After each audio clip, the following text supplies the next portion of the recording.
This is one of Wild Apricot's monthly expert webinars. And this afternoon, Terry Ibel, who is our very own nonprofit tech expert, joins us to show you how you can grow your organization by getting lots and lots of traffic to your website. As Terry will show us, getting traffic to your website is a great way to attract new people to your organization, whether that means new members, new volunteers, new donors, what have you.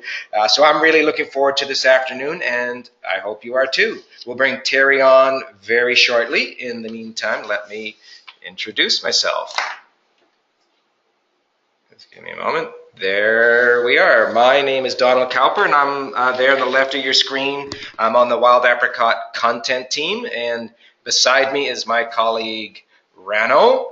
He'll be on chat to help you with any technical issues you might have. During the webinar, feel free to ask any questions to us or to Terry, and to do that, you can use the chat box. I want to make a couple of quick reminders before we move on. One is that I want to let you know that we are recording this session. We'll send you an email with a link to the recording within the next couple of days. Watch out for that. As well, by attending today, you are eligible to earn 1 CAE credit. Okay, we'll get going in just another couple of minutes, but let me briefly say that today's webinar is being brought to you by Wild Apricot. We have lots of customers here with us today, so thank you. Welcome back to one of our webinars. But I also know that we have lots of people here who aren't familiar with Wild Apricot, and a big hello to you as well. And for those of you who don't know, I'll just quickly let you know that Wild Apricot is membership management software. It's actually an all-in-one solution for anyone running a membership organization. That's because you can manage your member and contact database, you can run your events, build your website, process all your payments, and much more than that. And many of our customers consider it a lifesaver for them because it saves them hours a day in administrative tasks, freeing them up to focus on fulfilling their organization's mission. And we're quite thrilled with what many of our clients have been able to accomplish. We've watched many of them grow since we started 12 years ago, so a dozen years ago, and they've watched us grow too. And thanks to our customers, we've been ranked as the #1 rated membership management software solution on the market for the last few years. And while we pride ourselves on helping people with great software, we're also a leading provider of free educational content, which you'll find on our blog and in our regular webinars like we have today.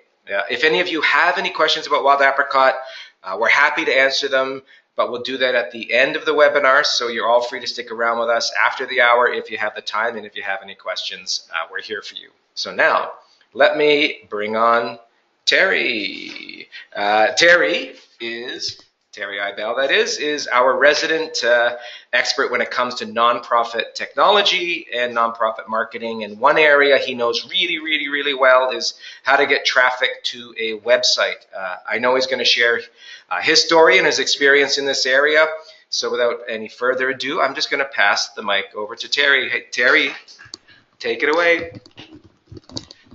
Thank you, Donald, and hello, everybody. I'm really excited to be here. One thing I didn't have there was my Wild Apricot name, which is Learning Apricot, in case you're interested. So today we are talking about how to grow your organization by getting lots and lots of website traffic, and who doesn't want more website traffic? So yeah, Donald gave me a little intro. You might know me from some of the videos that we make and our blog and webinars. I've done a couple webinars before.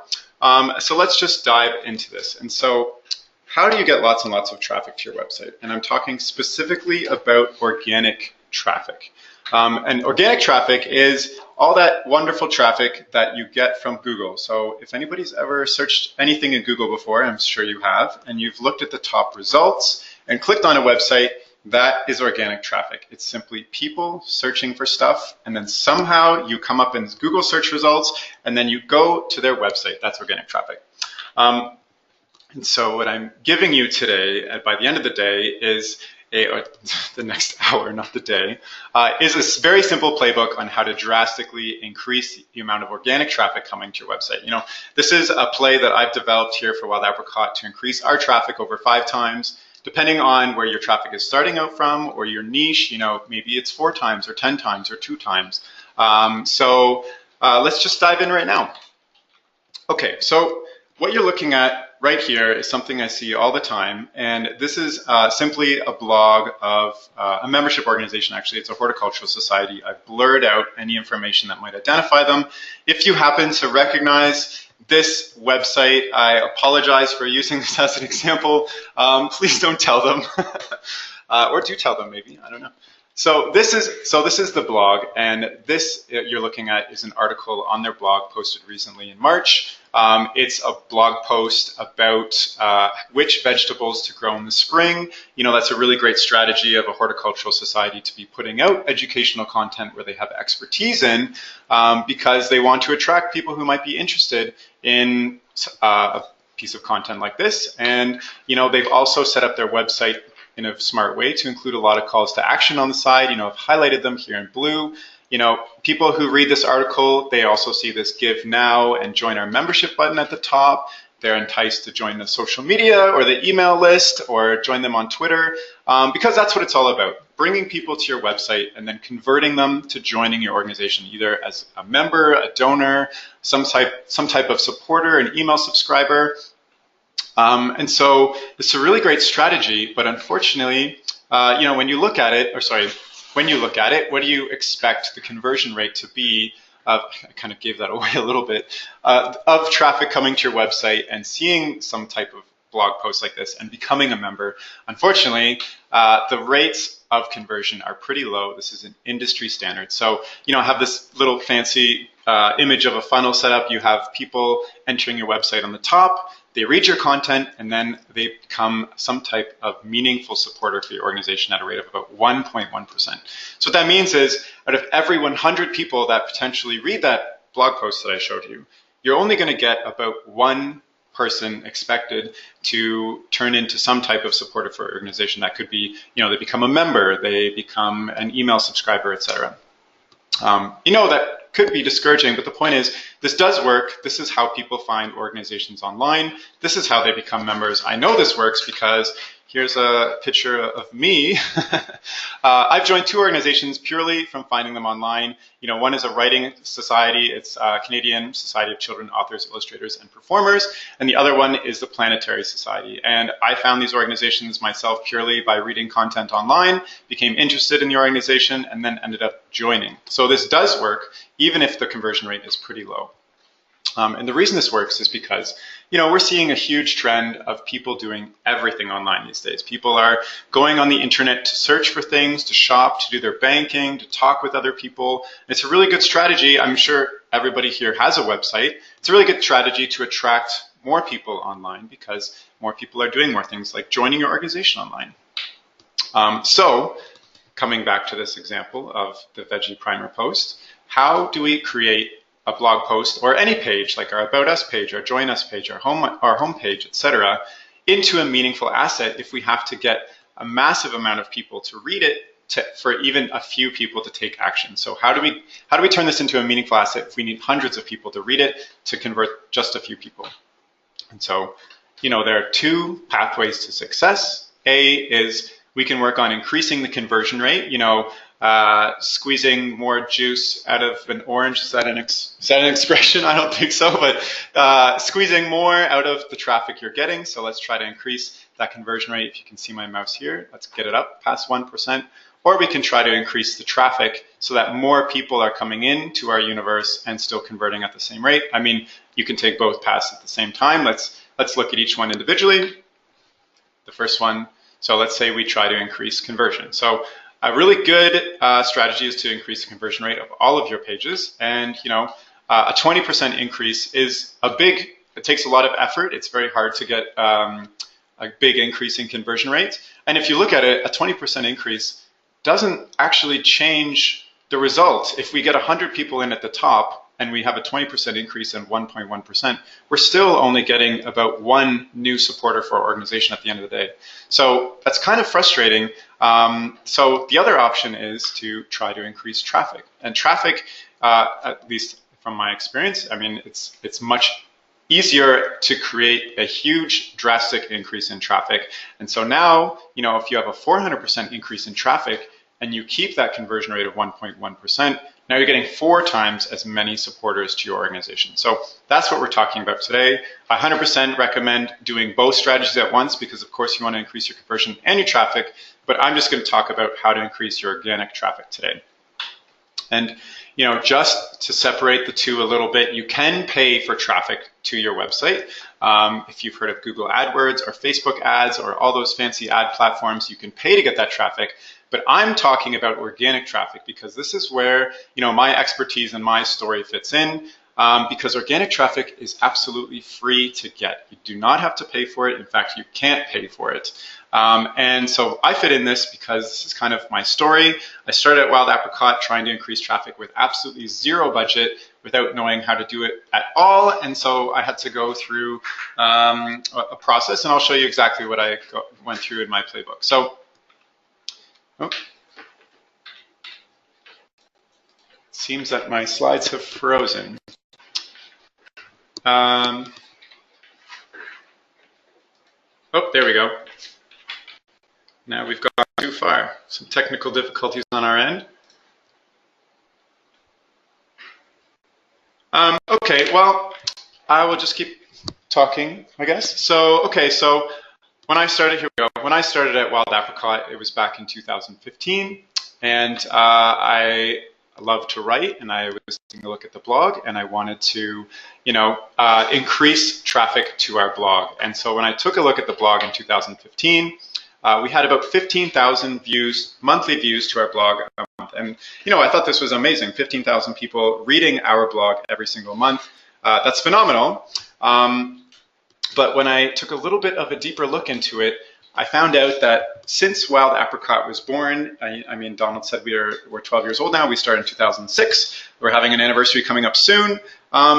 We had written 1,800 articles to our blog. That's a lot of articles. So, some simple math, 15,000 views a month and 1,800 articles written, that's less than 10, I don't know, it's 8 or something views per article per month, which actually is not that great. But you know what, I didn't want to be discouraged by this. I saw this as a great opportunity. And I was very excited because I mentioned before I'm part of a writing association. I'm working on a fantasy novel. I love to write. And so this was like a great opportunity for me to put all of my passion, hobby stuff to use for Wild Apricot and write my little heart out for the blog. And so that's exactly what I did. About a year later, in 2016, I decided to take a stab at the blog and try to drastically increase our traffic because I knew of all the great things that could come out of increasing traffic. And so one of those things is I wrote my little heart out. I wrote nearly 40 blog posts within about a month.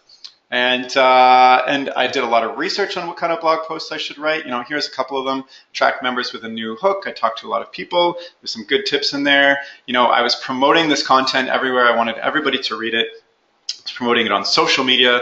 If you happen to be an email subscriber during early 2016, I sincerely apologize because I was emailing our customers all the time with our blog posts. You might have been tempted to unsubscribe, but here's one of those emails here. Here's some Friday fun, some annoying board members you have to deal with. And so, you know what? I was writing a lot, and I took a look at our Google Analytics, and our traffic started to go up, and it was very exciting because this meant it was working, and it was all fantastic until about a month later, when you can see the red arrow points directly down. Not only did I somehow lose all that traffic, but I essentially broke our blog. It went from 15,000 views a month to only about 9,000 views a month. And so, I felt very discouraged. I don't have any explanation on what happened. I really didn't know it was going. So, I decided to really, I felt very sad. I felt like this. I still kind of feel like this when I think about it. And you know what? I'm not saying don't promote your content. Like, for example, this Horticultural Society should definitely promote its content. Great strategy. You want to be creating new and fresh content for your subscribers and your members and putting yourself out there. That's 100% a great strategy. But what I learned, and here's just kind of more of a visual representation of what I learned. I have a simple graph here with views on the y-axis and time on the x-axis. If you can see my mouse, here at the start, I published the article. Then I promoted my little heart out of it. I emailed everybody. I put it on social media, etc., and traffic started to go up. But as soon as I stopped promoting it, traffic just took a deep dive, and then nobody saw that article ever again, basically. And so, this was very discouraging because it meant that if I wanted to get any sort of meaningful traffic continually to our website, I had to continuously, be on a hamster wheel of creating content, promoting it, watching it die, creating new content, promoting it, et cetera, et cetera, et cetera. And this is just, I felt burned out after a month of writing 30 articles, and I only saw, a blip of traffic. And so the other thing I found out is I was squeezing our current customers and members dry because there's only so many times you can promote one article to your audience before it becomes annoying, they become frustrated, it becomes old news. So you have to keep going through this hamster wheel of writing and promoting new content, and it just wasn't manageable. And obviously I wanted to attract new traffic to our blog posts and our website, and that's what this webinar is all about. And what I learned is the best way to attract new traffic, continuous traffic, month after month traffic, is from Google. And so I wanted to figure out why our blog still had 15,000 views when I wasn't publishing any new articles. And so I looked into it a little bit more. And what I discovered was kind of shocking, was that about 10 articles out of the 1,800 articles were getting any sort of traffic. The rest, the 1,790 articles were not getting any traffic. They were basically just garbage. And the reason this matters is because you spend so much time and effort writing and publishing content, and at the end of the day, if it doesn't mean anything, you're just creating a content graveyard. Nobody's reading your stuff. It's not creating any results for your organization. I did some simple math. If we wrote 1,800 articles and it took 5 hours per article, and a freelancer charged us $40 an hour to write those articles, that would have cost us $360,000 to write 1,800 articles.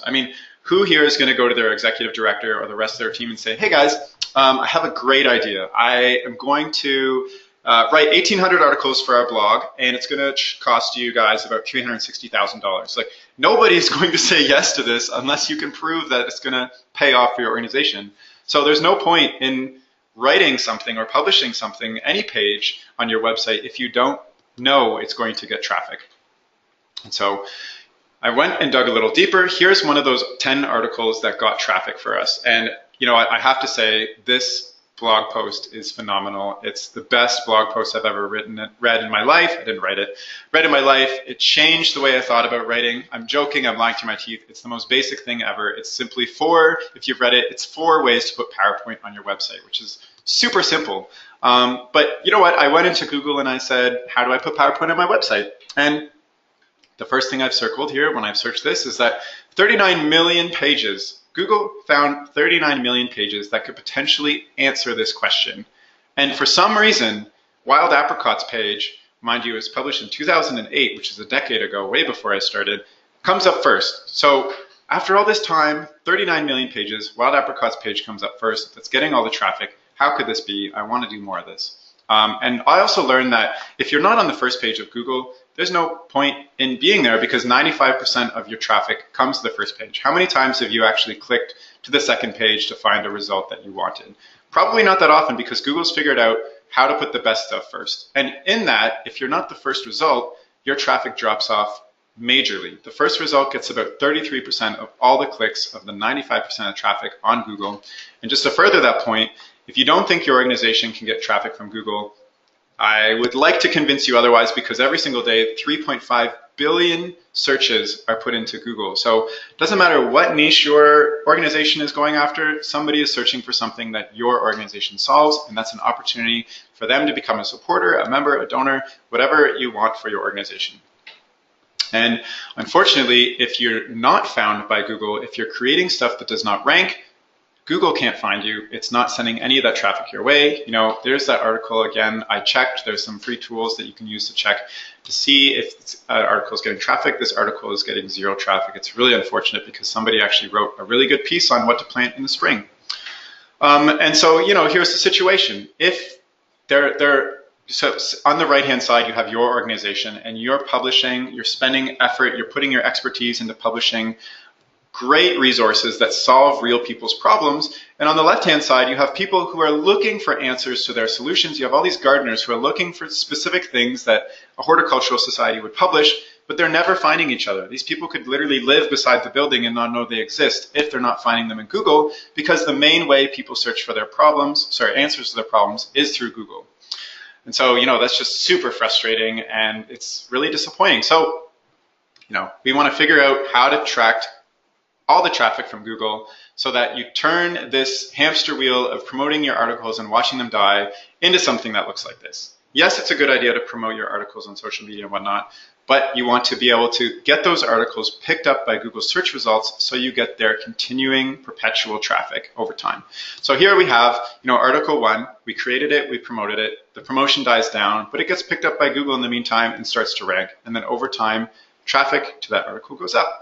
And then if you keep doing this with everything you publish, you're basically just layering on your traffic. And that's exactly what I discovered happened in our blog. Those 10 articles were just layers of traffic for our blog that were giving us 15,000 views a month. The 1,800, they died. And so here, just to quickly go over them, are some of the examples of those top blog posts. You know, and the only thing I want you to look at is they were all published almost and more than a decade ago, and they were still bringing us traffic over time. So that just shows the power of ranking in Google. You can get traffic basically perpetually forever as long as your stuff ranks. And so that 4 easy ways to embed PowerPoint presentation on your website, since it was published, 90,000 people and counting have read this blog post. And so imagine what that could do for your organization. Imagine if you publish something right now and then 90,000 people read it. How many more email subscribers, members, donors, etc. would you have for your organization if you could do something like this? And so that's exactly what I wanted to do for Wild Apricot. And so that led me down this, you know, the very deep rabbit hole of search engine optimization. How many of you here might, you know, either do some SEO for your site or have a guy or girl that does this or have heard of this before? What I hope, you know, depending on where you are and what stage of SEO you're at, I hope to give you, yeah, I can see a couple people saying, yep, oh, one person said, this is all new to me, so that's great. What I hope to give you is, you know, this is my simple playbook that I know works because this is what I use for Wild Apricot, but depending on where you're at, maybe there's a few tips in here that you could use, or maybe this is all new to you. It depends on where you're at. And yes, we are sharing the slides, so don't worry. And so SEO, what is SEO? Basically, when you search for anything on Google, you get results. And the first couple results are paid. Those are not SEO. People are paying to show you that. Everything underneath that is an organic result, and that is what SEO is. And I just put a simple stat there. Right now, the SEO industry is worth $65 billion because of how impactful it can be to get the first result in Google. It can be worth a lot to your organization. It could make your organization go to a whole new level. And so when I looked into that 4 easy ways to embed PowerPoint presentation on your website, for some reason, 10 years ago, it was the perfect storm of SEO. The author simply did everything SEO right, and it's been living there ever since. So that's what I wanted to do more of. And when I started to look into what to do for SEO, I quickly became overwhelmed. You know, I had heard of it before, but I didn't know what to do. And just researching different tactics and tips, I came over something like over 200 different tips because, you know, Google doesn't publish exactly what you need to do to rank because it doesn't want to give away those secrets.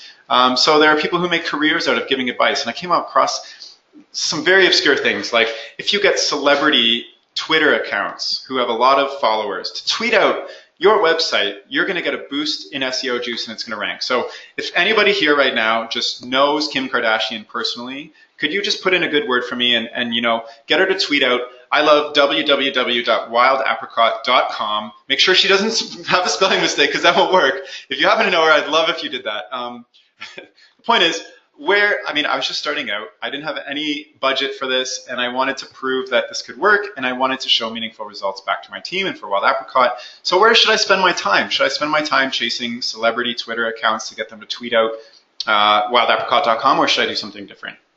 And so, going down that path of not knowing what to do, I started to do a lot of research, and I bugged a lot of experts in the city. I was able to talk to, if you want to know who these people are, you can email me and I'll get you in touch with them. But they're just some great SEO experts in Toronto that took me through their playbooks. I researched everything I could in Google.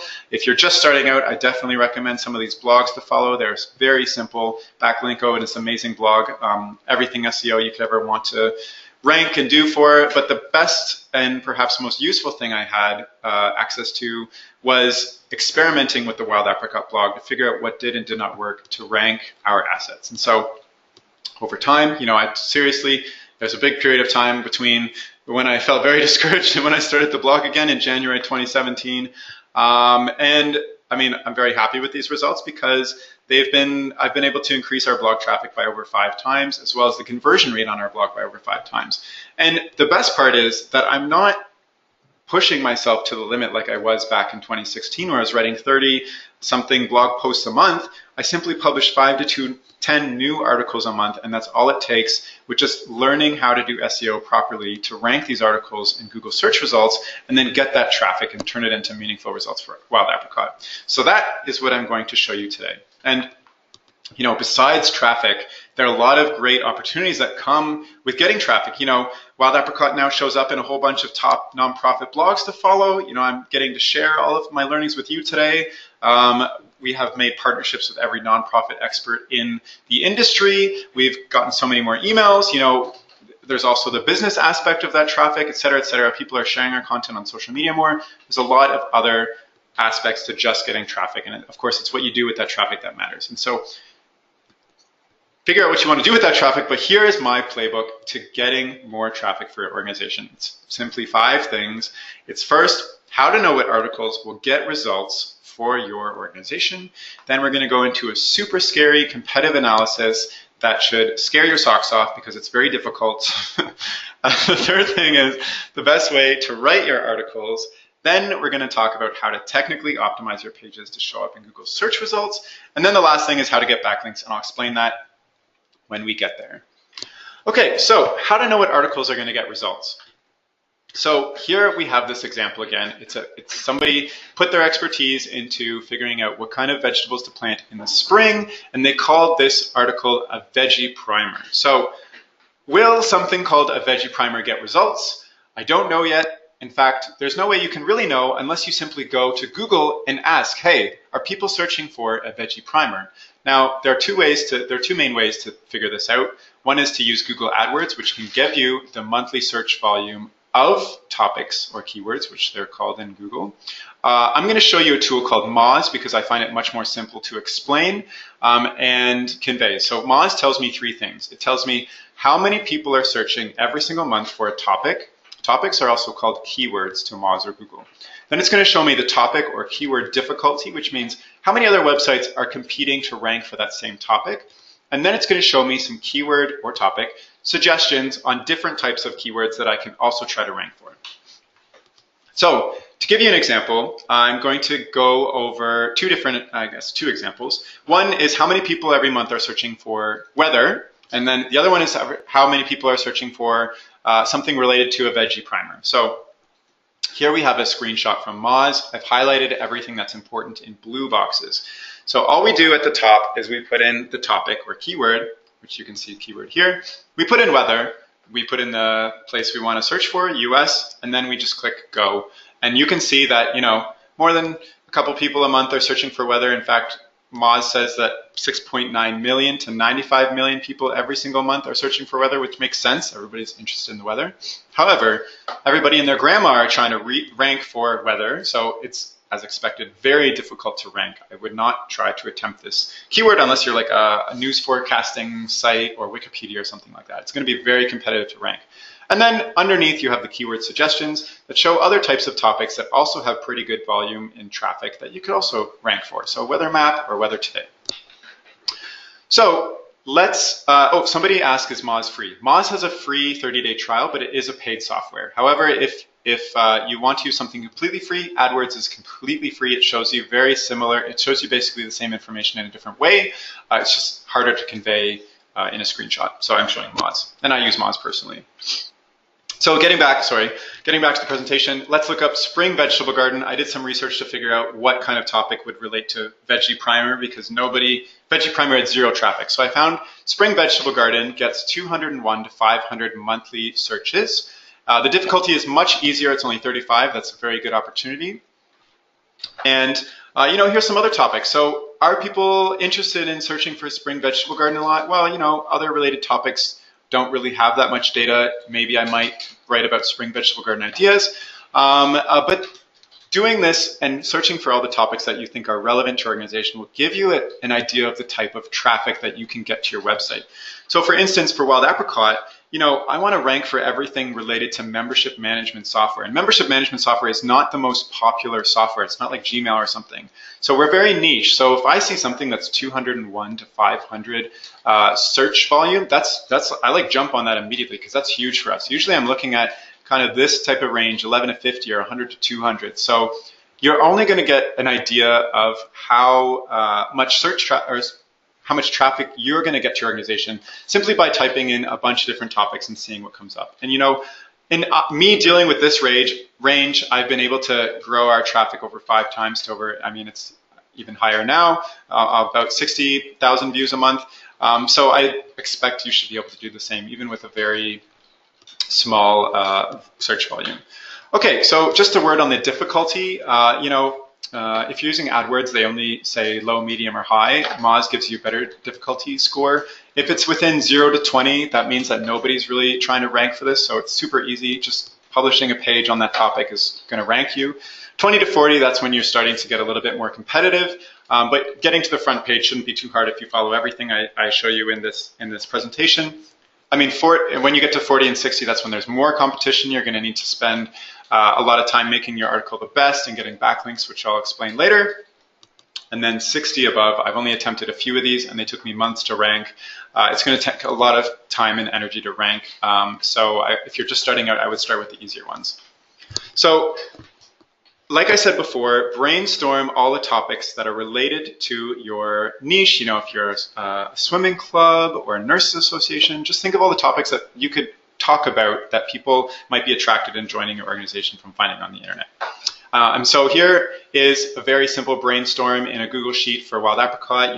I put this one twice, but I have membership application form, membership renewal hour, membership marketing, et cetera, et cetera. I've listed all the topics. Then I've simply gone into Moz. You could also go into AdWords, and I've put in the expected traffic and then the difficulty. And so once you have this done, you have an idea of kind of what topics you should be writing on and the traffic that can come in. And next step is you just want to go through and find good opportunities for you that have high traffic and low difficulty, such as I've highlighted here, and start with those first. So, okay, that was how to know what articles to get results. Simply ask Google, and Google will tell you what people are searching for. The next is this super scary competitive analysis that I'm about to show you, and you should be very worried because it's really difficult. I'm joking. It's the easiest thing in the world.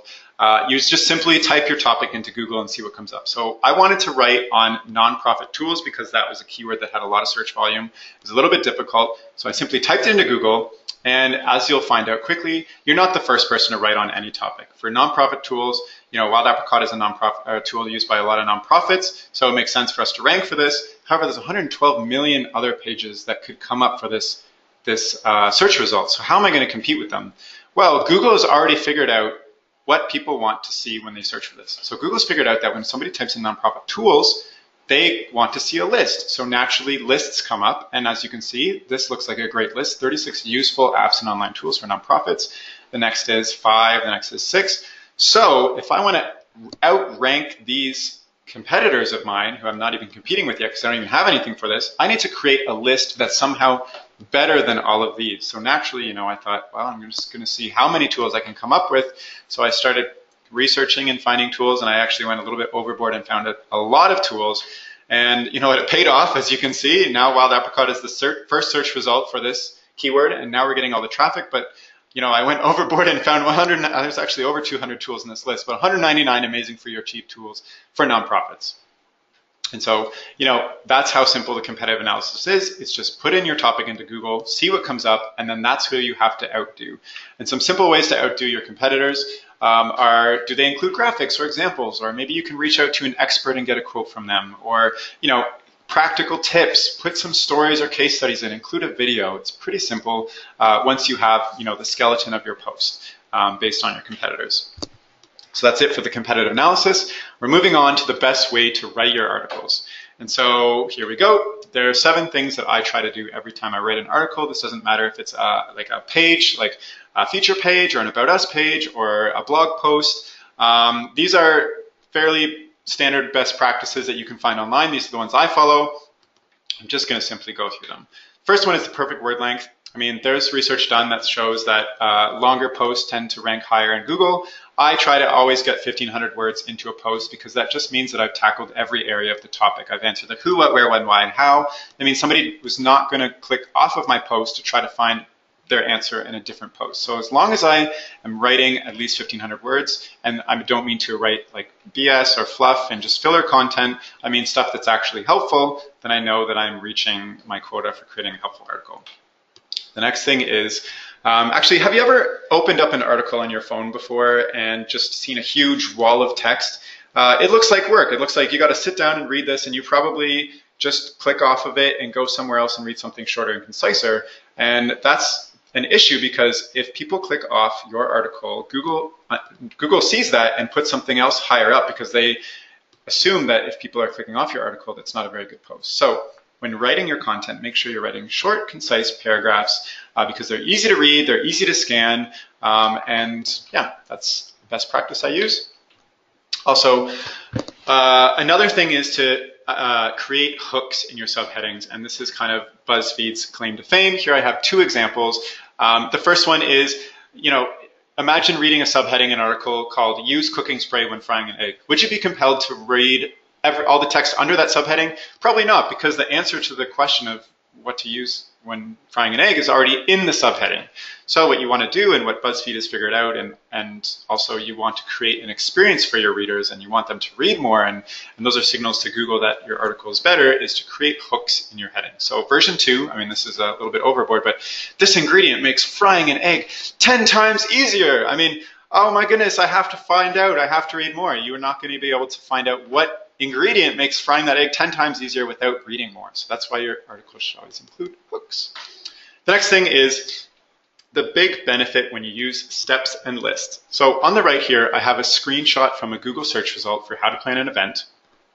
And if you've ever come across one of these before, they're called a featured snippet, where Google actually answers your question in its search result. And if you can get a featured snippet from your article, such as this one here from Wild Apricot, you reach the holy grail of Google SEO, because you get all the clicks. People don't even click the other results, they just click yours. And as you can see, there's the article is called 10 Steps to Get Started with Your Event Planning, but Google only shows 8, so you have to click this result to see the extra steps. So that's just a great way to get more clicks to your site. And if you include steps and lists, you're more likely to get a featured snippet in Google search results. So I definitely recommend that. Plus, they're just easy to read. The next thing is the types of images that work best. So on top, we have pictures of beautiful, smiling, engaging people. On the bottom, we have a beautiful picture of some rocks in the shape of a heart. Which do you think are more engaging for people to view on your web pages, on your homepage, on your blog? Well, not surprisingly, it's images with faces. In fact, there's a lot of research done on why images with faces of people, especially smiling people, are much more engaging. I just threw a few up here. It's actually one of the first things I look for any membership site. I definitely recommend putting pictures of your members on your membership website on your homepage, because when somebody is going to your website and they want to become a member, they're a potential member, they're looking to relate with people who are already members, and including images of your members is one of the easiest and best ways to do that. So that's what I recommend. Here on the left-hand side, I have images from our blog, versus on the right-hand side, I have images from another blog that doesn't use faces. And just from my experience, I find that our images are just much more engaging. So use pictures with people. The next thing is just a quick note on creating evergreen content. If you haven't heard of this, it just means that your posts are timeless. Remember I showed you that PowerPoint presentation that was created in 2008? The only reason that it stayed at the top of search results all this time is because those tips are still relevant. Have you ever clicked on, a search result from Google and then you start reading and realize, oh, this is outdated, and then you click off right away? Well, Google understands and figures that out, and it pushes outdated content down to the bottom of search results because it wants fresh, updated content to be first. So when writing your content for any page, make sure the tips or the whatever you're talking about are just relevant to any period of time, and it should stay good. And sometimes you need to refresh your content too. And then the last thing in writing your articles, and this is a personal pet peeve of mine because I see it all the time. It's how to make your articles stand out versus everybody else. A lot of people would just say, do this because it's great. Like imagine I started this presentation off and said, hey everybody, this is just a presentation about how to get more traffic. Just do these SEO tips and you'll get traffic. Well, instead I shared my story because stories are what make things stand out. They're what makes the brain lights go on. They're how people remember things more. They're much more engaging. So as often as possible, include real stories, real examples from people you know, from people you've heard of, in your posts, in your articles, on your homepage. Include customer quotes, etc., because that's when the brain lights up and people really find a relatable experience. And that's rare online. So if you can create that, you get the trust, you get the supporters, etc. So those are my quick 7 tips about how to write a really great page. The next thing is how to technically optimize your pages. And this is where this is important because Google scans your pages and tries to figure out how to match it with which keywords. So here's how to technically optimize your pages. Google has actually listed out exactly how to technically optimize your pages because they want the best results to come first. However, they don't tell you exactly how they rank. But if you follow these steps, which you can find easily online, which I ended up finding, and there's a lot of them you can do, these are just the ones that I've noticed have the biggest difference, then you will have a really good chance at ranking very highly for the keyword that you want. And so here are the 8 things. I'm just going to go through them. So let's look back at that blog post called A Veggie Primer. So I actually took a look at this. There's some great value in this. There's a lot of expertise. Somebody knew that they were talking about when they wrote this. Unfortunately, it's not coming up for any Google searches and nobody's reading this. And you also remember that I did some basic research and found a term that people are searching for, that spring vegetable garden. People are typing that into Google, which relates to that blog post that they wrote, and it actually has 201 to 500 search volume. So all we have to do now is technically optimize that veggie primer page to be associated with the keyword spring vegetable garden, and Google should pick it up. So first I did a competitive analysis. Instead of the top 3 results, I looked at the top 10 results. If you read some of these, a couple of them are lists, but most of them are related to advice and guides on what to plant in the spring. So since we already have written that, or the Horticultural Society already wrote that, let's simply change it to be associated with that keyword. So this is on the right-hand side here. This is what that article kind of looks like to Google right now. Google doesn't know what keyword to pick it up for. It's trying to pick it up for a veggie primer, but nobody's searching for that. So let's just simply change the title to have the keyword in it. And now when Google scans it, we change it to an Easy Spring Vegetable Garden Guide. Now Google's already saying, oh, hey, this article is called Spring Vegetable Garden, and I have a keyword where people are looking for spring vegetable garden. That's a good indication that this should come up for those search results. Now, that's just one thing you need to do. There's a whole bunch of other things to technically optimize the page. The second one is to actually include you talking about the keyword in the article. So let's just sprinkle in the keyword a couple times in a couple sentences. Don't spam your article with the keyword. I'd say, Moz and myself, I recommend 15 times, up to 15 times. I would say 3 or 4 times is good enough. What people used to do back in the day is they would put white text on the back of every article with the keyword listed thousands of times. And of course, Google realized this and then stopped that from happening. So you don't want your article to trigger Google's spam alert. So just sprinkle it in a few times and Google will scan the page and go, oh, hey, this is associated with that keyword. I should rank it. The next thing is to include the keyword in your H1 or H2 tags. And those tags are subheadings. So they're subheadings within your article. Simply put it in there. Next thing is Google reads all the images on your pages. And what I often see is people don't name their images correctly. So in the alt text of your images, simply describe what's happening, because this is also important for visually impaired people, but put the keyword in your image text, alt text, so that when Google scans that image, it goes, oh, this is associated with that keyword, and it ranks it. Then optional, if you can, find a video or create a video, which would be better, with the keyword in the title of your video and make sure it's talked about in the video, because that'll give you extra SEO juice. And then the last thing on that page you need to do is make sure the URL has the keyword in it as well. So, horticultural.org/spring vegetable garden. So now when Google scans this page, the content is relatively the same as it was before, but now I guarantee it's going to start ranking for the keyword, the spring vegetable garden. Don't worry, we're sharing the slides. I just thought I'd throw this in there. I see a couple people asking, we're sharing these slides, so don't worry. Now there's a couple extra things you need to do. Technically optimize your page. The first thing is to include the keyword in your meta description. You can see it's in the meta description of the second result here. This is the description that shows up in a Google search result. It's not, if you don't do this, if you don't create a specific meta description, Google just tries to take random text from your article it thinks is relevant. And this is what you have to do in the HTML code of your page. I'm going to show you how to do this in Wild Apricot in a second. If you're not using Wild Apricot or using WordPress or something else, you might need access to the back end or just knowing some basic HTML coding. The second thing is there's a specific place that Google looks for to see where your keyword is, and that is called the meta keyword area. And just simply put the keyword in that area and Google will pick up on it. And so here's how to do it in Wild Apricot. On a specific page, just go to Website, Site Pages, and then Edit, and then scroll down to the bottom where all those fancy gadgets are, and you'll see that we have all the meta tags there for you. So we have the page title, the description, and the keywords. And so that's where you put all that keyword stuff in. And then that's basically it for technical optimization. So, here we have that article again, a veggie primer. We spent maybe 30 minutes discovering a keyword that it could rank for and then changing this article around to rank for this. And now we know it's going to rank. So now, we have spring vegetable garden in the image, in the title. We turned the tips into an actual list, etc. And we spent 30 minutes, and this is now going to get traffic. And so if you follow all these writing best practices and technical SEO, your article is guaranteed to come up as the #1 search result, right?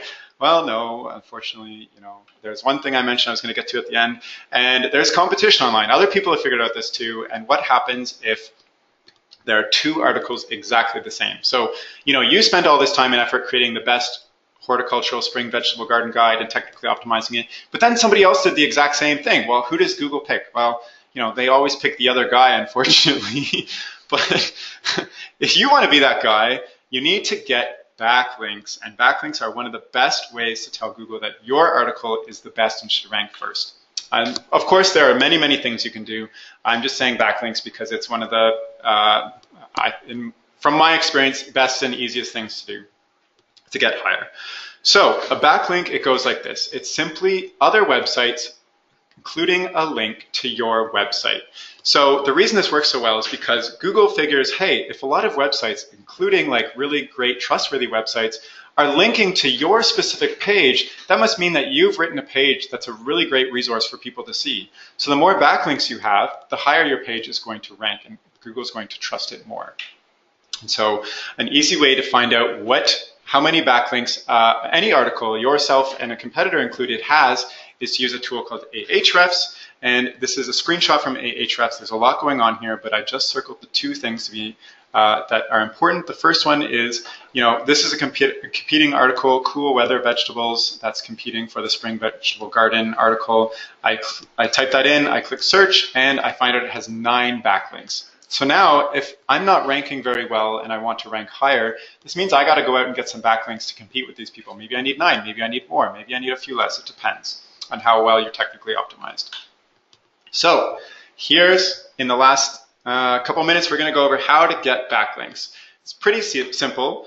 The first way is to simply Google websites you think are going to get a backlink for you. So if I'm that Horticultural Society and I have this gardening resource, I'm just going to type in gardening resources, and then I'm going to reach out to all these websites who have gardening resource pages and say, hey, I created this great vegetable guide on gardening in the spring. Would you mind including a link on your resource page to my page? And a lot of them will say yes, maybe so they say no. But the point is, it's fairly easy to find other websites that might include you as a link. The second way is to use Ahrefs as a tool. This is a screenshot. After I clicked on those 9 backlinks, it simply shows me a list of where those backlinks are. So like, look, they're getting a link from Design Your Life First Day of Spring. They're getting one from Homegrown Soil Fundamentals in Spring Vegetable Garden, etc. Why don't I reach out to these people who have already included a link to another resource that I want to compete with and say, hey guys, I just created a new fresh piece of content. It's more comprehensive. It's fantastic. Would you mind giving me a link? And so once you have a list of all these people, simply construct an email and cold reach out to them. Yes, it is a cold outreach email, so you might not have the best response. You know, in doing this myself, I've found that anywhere between 10 and 15% of people respond, but that's usually enough to get a few links to get me to rank. So here I have an example of an email that I crafted and sent and got me a backlink for an article on how to start a nonprofit that I wrote. It's very simple. There's no BS, there's no anything else. It's just, hi, hope you're well. My name is Terry. I work for Wild Apricot. I came across your article. Here's your article. I just finished up a massive guide. Would you mind adding it as a link? Thanks for the consideration. And that worked. And that's all you need to do. And you know, you are relying on the good faith of somebody else. So some things to entice them to add your article, because everybody wants fresh and updated content, is, you know, your article is new and improved, or your competitor article is super outdated, or your article is more comprehensive. Sometimes you do need to barter. Sometimes I say, hey, if you include me as a backlink, I'll tweet out your latest article that relates to our audience, or, you know, we can guest post. I can include you in the article. I haven't baked anybody cookies yet. Nobody's asked me for that, but I am willing. So if you want to backlink with me afterwards and want some cookies, just give me your address. And that's really it. So those are the 5 simple steps on how to know what articles are going to get results for your organization, how to do a super simple, not scary competitive analysis, the best way to write your article or your page, how to technically optimize your page, and how to get backlinks. And this is really just a rinse and repeat process for every page on your website. Doesn't matter what page it is, you can rank it for something. And so if you do that, you know, your traffic starts to look like this over time. You create your page or your article, you promote it on social media, you get that traffic, and then it gets picked up by Google, and you're layering on layer over layer traffic to your website over time. And so, you know, here's that same article I used before. We spent 30 minutes freshening it up. I just put in some very simple math here. Let's say that search term gets 500 views a month. So 500 views times 33% of clicks go to the first result. That ends up at 167 visitors, new visitors per month. So what is the impact of that if we have the industry standard of a 1.1% conversion rate for this organization?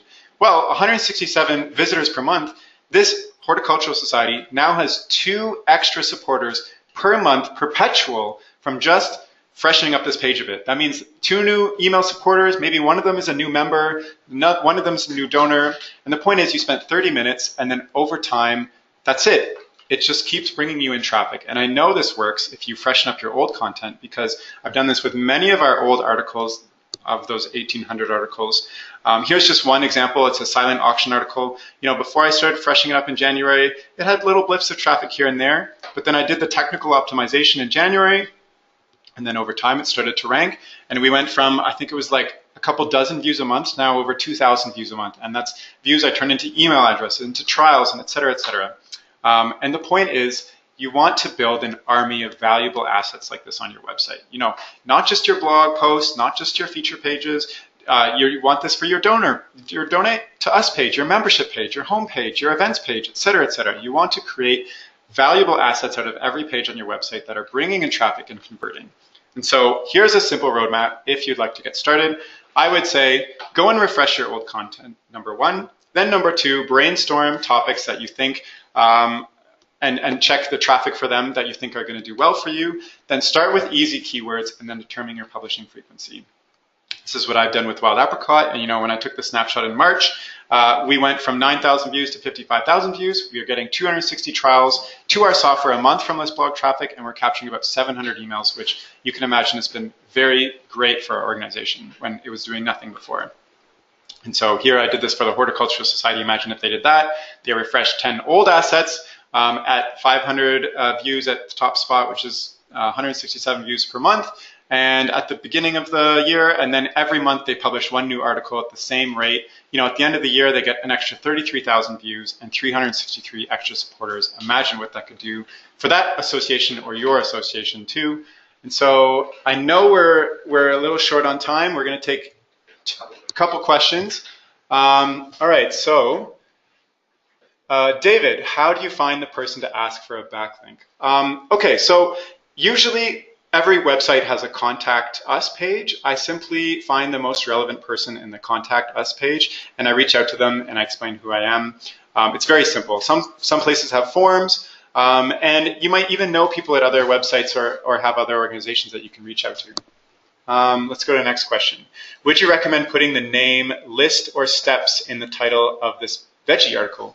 Yeah, I would 100% do that. In that case, I would say, a list of 10 of the best veggies to plant in the spring. I mean, there's no like official way to get a featured snippet. Google hasn't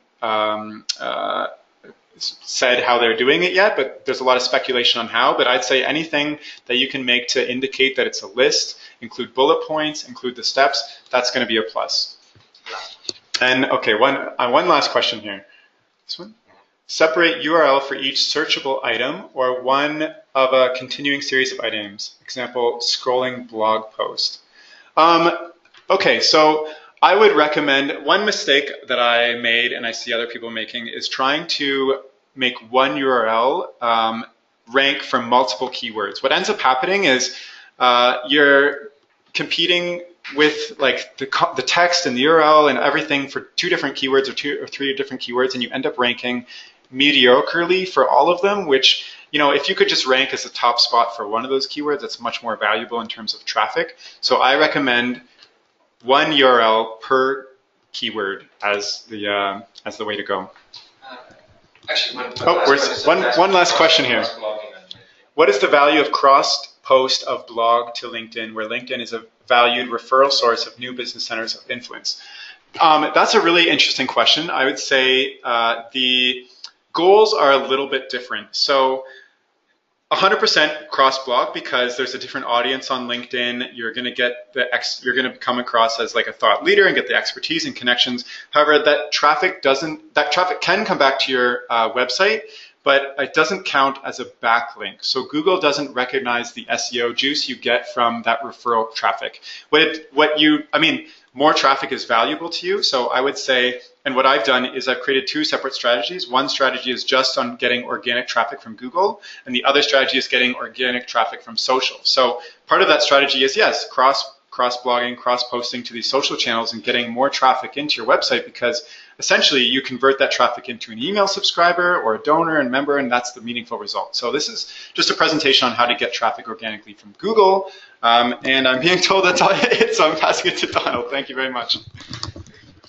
Thank you so much, Terry. Okay, we're snuggling up to the top of the hour. A few more quick things to go over. So thank you again, Terry. And everybody, just want to let you know that we are going to send you the recording. This is probably a webinar that you may want to watch again to get some of the details that Terry was talking about. So look out for an email where we'll send you the recording and the slides. And I want to quickly mention that if you are new to Wild Apricot or have questions, I'll cover some free resources in just a few seconds. But if you are already familiar with Wild Apricot, you're anxious to continue the conversation about how to get ranked on Google, I encourage you to join our Facebook group. Rano's going to paste the link in now for that Facebook group. Terry, of course, is there. And I know there were quite a few questions that we didn't get a chance to get to. Time is always limited with these webinars. But if you are a member of Facebook, join our group, and you can post your question there, and Terry will get to it. So thank you so much. And if you are new to Wild Apricot, I want to let you know that you can find more free educational content on our academy. Rano's going to paste a link for that there in the chat. And this is where you can find more webinars, including recordings of all our past webinars. I also recommend you take a look at the resources and content on our blog and articles. That's the blog that Terry manages. And there's lots of helpful content there about growing your membership, running successful events, recruiting volunteers, so many things that you're probably curious and want to know more about. All of the content there, of course, is free. And lastly, if you are running a membership organization, whether that's a nonprofit, association, or club, or any type of organization, you're welcome. I want to let you know that you're welcome to try our software at no cost for 30 days. Feel free to take advantage of this opportunity, especially if you're looking for ways to automate a lot of the tasks that take up your time. Rano will paste the link in the chat for that. You can just click on the link there. You'll come to our website, and it's very easy to get started. Just enter your email, your name, your organization name, and you can play around with a trial account, and all for free.